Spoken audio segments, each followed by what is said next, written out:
Hello दोस्तों। Episode 2 में हमने अयोध्या जी दर्शन किया और फिर आगे बढ़ गए थे यात्रा के लिए।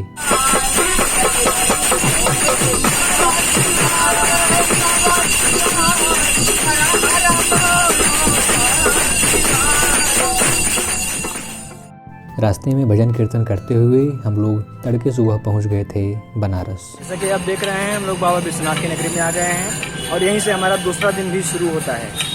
हम लोग जाएंगे दशाश्वमेध घाट पे, स्नान करेंगे और संभव होगा तो बाबा विश्वनाथ के दर्शन करेंगे। उसके बाद जाएंगे पिशाच कुंड और वहाँ पर तर्पण किया जाएगा और पिंडदान किया जाएगा। तो चलिए आपको सारे सीन दिखाते हैं।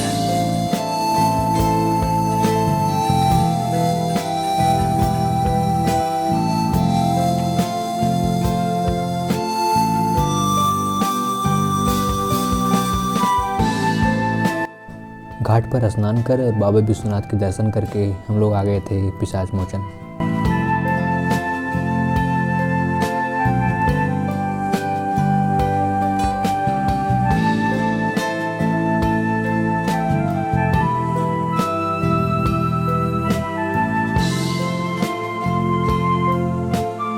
प्रेत बाधा अथवा अकाल मृत्यु के लिए यहाँ पर श्राद्ध कराया जाता है और यह बहुत ही महत्वपूर्ण स्थान है। गरुड़ पुराण में भी इसका नाम आता है।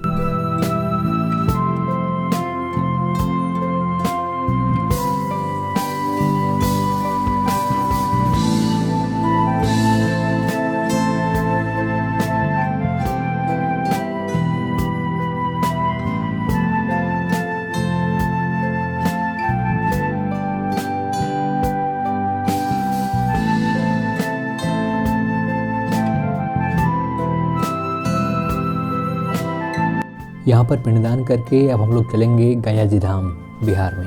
बनारस से कुछ आगे ही हमारी गाड़ी फिर रोकी गई और वहीं पर हमको नाश्ता और भोजन करना था।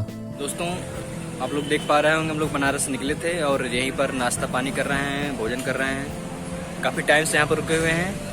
अब यहाँ पर शाम को निकलेंगे और उसके बाद जाएंगे गया के लिए। तो फिलहाल यहीं पर नाश्ता हुआ और भोजन भी यहीं पर बन रहा है। ये वाला हमारा यहाँ बन रहा है और बाकी आप देखेंगे बहुत सारे लोग आए हुए हैं, कई सारी बसें आई हुई हैं। लोग एक तरह से पर्व चल रहा है और लोग भारी संख्या में आ रहे हैं।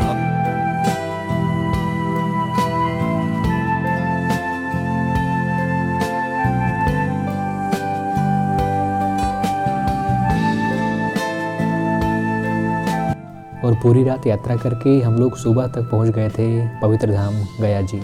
हमारी बस को बस अड्डे पर ही रोक दिया गया और हमको अब यहाँ से ऑटो से चलना है जहाँ पर हमको रुकना है। यहाँ से तकरीबन 3 से 4 किलोमीटर। गया जी का चक्कर लगाते हुए हम लोग पहुँच गए अपनी धर्मशाला, जहाँ पर हमको 4 दिन के लिए रुकना है। धर्मशाला बढ़िया थी, एक बड़ा सा हॉल लिया गया और सभी लोगों को वहीं पर रुकना था। हम लोगों ने थोड़ा सा पैसा ज़्यादा खर्च करके एक रूम अलग से ले लिया और वहीं पर रुकना है हमको। थोड़ा आराम करके उसी दिन हमको निकलना था अपने पहले वेदी पर पिंडदान के लिए। सबसे पहले हम लोग गए पंडा जी के निवास स्थान, वहाँ पर उनसे आशीर्वाद लिया गया और फिर शुरू हो गई गया जी में 54 वेदियों पर पिंडदान की प्रक्रिया। सबसे पहले हम जा रहे थे फाल्गु नदी के किनारे, जो कि यहाँ से बस 500 मीटर की दूरी पर था। तो आज तीसरे दिन की शुरुआत में हम लोग आए हैं सबसे पहला पिंडदान करने के लिए फाल्गु नदी के किनारे। तो ये सबसे पहला है और शुरुआती है। हम लोगों ने पहले रूम लिया और अपनी रहने की व्यवस्था की और फिर अब शुरू कर चुके हैं अपना पहला पिंडदान। यहाँ पे 54 वेदियाँ हैं तो सभी पे करना है। ये पहला है, शुरुआती है। चलिए देखते हैं।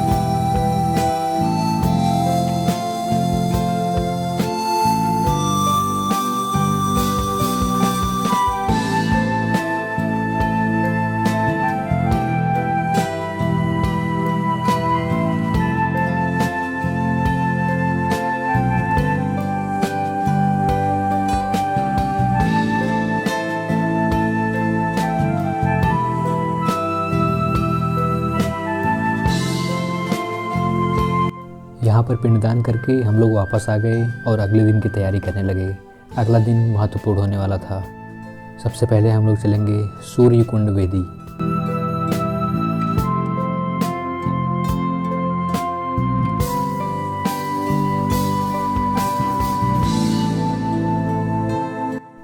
इस कुंड का उत्तरी भाग उदीची, मध्य भाग कनखल और दक्षिण भाग दक्षिण मानस तीर्थ कहलाता है। इस कुंड के पश्चिम में एक मंदिर में सूर्य नारायण की प्रतिमा है जिसे दक्षिणार्क कहते हैं।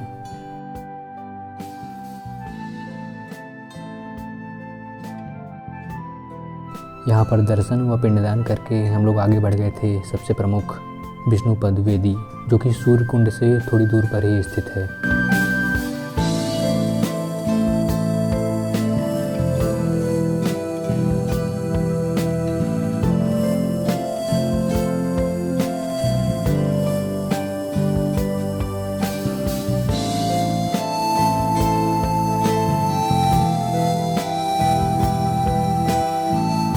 विष्णुपद मंदिर फाल्गु नदी के किनारे बसा हुआ है, इसलिए यहाँ पर दाह संस्कार भी होता है। कथा है कि गयासुर ने वरदान प्राप्त किया कि वह जिसे छू लेगा वह मुक्ति को प्राप्त हो जाएगा, और ब्रह्मा जी के आग्रह करने पर वह अपना बलिदान दे दिया और इसी गया क्षेत्र में समाहित हो गया। तब से यह गया क्षेत्र पवित्र हो गया और पूर्वजों के लिए मुक्ति का साधन बन गया। यहाँ पर 17 वेदियों पर पिंडदान किया गया और उसके बाद अब हम लोग चलेंगे मंदिर में दर्शन करेंगे। सिर्फ आस्था ही नहीं, कला का भी उत्कृष्ट प्रतीक है विष्णुपद मंदिर। इसका निर्माण 1780 में अहिल्याबाई ने करवाया था। भगवान विष्णु ने गयासुर के शरीर पर अपना पद रखा था, तब से यहाँ पर इनका पद चिन्ह आज भी विराजमान है और इसकी पूजा अर्चना की जाती है। यह मंदिर गया क्षेत्र का सबसे प्रमुख मंदिर माना जाता है। मंदिर में दर्शन करके अब हमको मंदिर के सामने 5 वेदियों पर पुनः पिंडदान करना है। पिंडदान खत्म होते होते मौसम ख़राब हो गया और भारी बारिश शुरू हो गई। हम लोगों का पिंडदान तो ख़त्म हो गया था, लेकिन कुछ लोगों का पितर अभी भी नाराज़ थे और बेचारे बारिश में ही पिंडदान कर रहे थे। यहाँ पर पिंडदान करके हम लोग वापस आ गए और अगले दिन के लिए तैयारी करने लगे, क्योंकि अगला दिन और भी बढ़िया होने वाला था।